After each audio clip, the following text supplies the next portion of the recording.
همه میگن دانشگاه این بود. این که از مدرسم تا بدتره. تو چرا کیف آوردی؟ تو چرا نیاوردی؟ حاجی باورت نمیشه، به جون مادرم امروز یه دختره اومد کنارم نشست.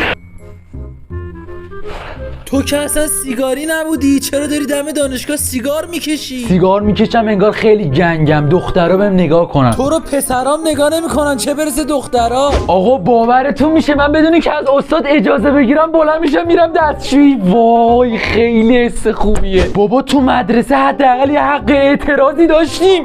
اینجا استاد هر کاری بخواد باهامون میکنه، ما هیچ غلطی نمیتونیم بکنیم. چه جهنمیه. حاجی این دخترا چقدر خودشونو میگیرن، نمیشه دو کلمه باهاشون حرف زد. حاجی من عاشق شدم، قد بلند خوشگل، 2-3 بارم بهم چشمک زده. نه بابا کی هست حالا؟ اونا اونجا وایساده. حاجی اون که پسره. باشه عیبی نداره.